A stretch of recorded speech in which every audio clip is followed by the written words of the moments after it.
Welcome back to ಬಿಸಿ ರುಚಿ. ಇವತ್ತು ಕರದ ಕಾಳು ಮಾಡ್ತಾ ಇದ್ದೀನಿ. ಯಾರಿಗೆಲ್ಲ ಕರದ ಕಾಳು ಅಂದರೆ ಗೊತ್ತಿದೆ ಅಂತ ಕಮೆಂಟ್ ಮಾಡಿ.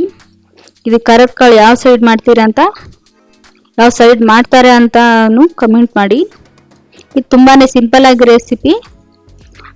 ಒಂದು ಬೌಲಷ್ಟು ಶೇಂಗಾ ಬೀಜ ಆಮೇಲೆ ಕಡಲೆ ಬೀಜ ತಗೊಳ್ಳಿ. ಅದನ್ನ ಎಣ್ಣೆಲಿ ಸ್ವಲ್ಪ ಈ ಥರ ಹಾಕ್ಕೊಂಡು ಹುರ್ಕೊಳ್ಳಿ ಚೆನ್ನಾಗಿ. ಅಂದರೆ ಎಣ್ಣೆಲೇ ಹುರ್ಕೋಬೇಕು, ಅಂದರೆ ಹಾಗೆ ಹುರ್ಕೋಬಾರ್ದು. ತುಂಬಾನೇ ಸಿಂಪಲ್ ಆಗಿ ಮಾಡ್ಕೊಳ್ಳೋದು, ಅದ್ರ ತುಂಬಾನೇ ರುಚಿಯಾಗಿರುತ್ತೆ. ಆಮೇಲೆ ಈ ಮಳೆಗಾಲದಲ್ಲಂಕರು ಹೇಳಿ ಮಾಡಿಸಿದ್ದು ಸ್ನ್ಯಾಕ್ಸು ಅನ್ಬೋದು ಇದಕ್ಕೆ. ಆಮೇಲೆ ಇದನ್ನ ಅವಲಕ್ಕಿ, ಚುರ್ಮರಿ, ಉಪ್ಪಿಟ್ಟು ಅದ್ರ ಜೊತೆ ಸರ್ವ್ ಮಾಡ್ತಾರೆ. ಸ್ವಲ್ಪ ಗೋಲ್ಡನ್ ಬ್ರೌನ್ ಆಗೋವರೆಗೂ ಚೆನ್ನಾಗಿ ಲೋ ಫ್ಲೇಮಲ್ಲಿ ಇಟ್ಕೊಂಡು ಚೆನ್ನಾಗಿ ಹುರ್ಕೊಳ್ಳಿ. ಅದನ್ನ ಸ್ವಲ್ಪ ಎಣ್ಣೆ ಹಾಕಿನೇ ಹುರ್ಕೋಬೇಕು. ಆಮೇಲೆ ಅಚ್ಕಾರದ ಪೌಡ್ರು ಇಲ್ಲಾಂದ್ರೆ ಮಸಾಲೆ ಪೌಡ್ರ್ ಮಾಡಿ ಇಟ್ಕೊಂಡಿರ್ತೀವಿ ನಾವು.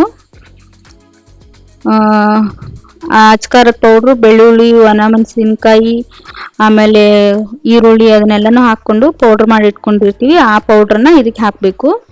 ಅದರ ಟೇಸ್ಟ್ ಅಂತೂ ಅದ್ಭುತವಾಗಿರುತ್ತೆ. ಒಂದ್ಸರಿ ಟ್ರೈ ಮಾಡಿ ನೋಡಿ. ಅಚ್ಕಾರದ ಪೌಡ್ರನ್ನ ಹಾಕ್ಕೋಬೋದು ನಾವು.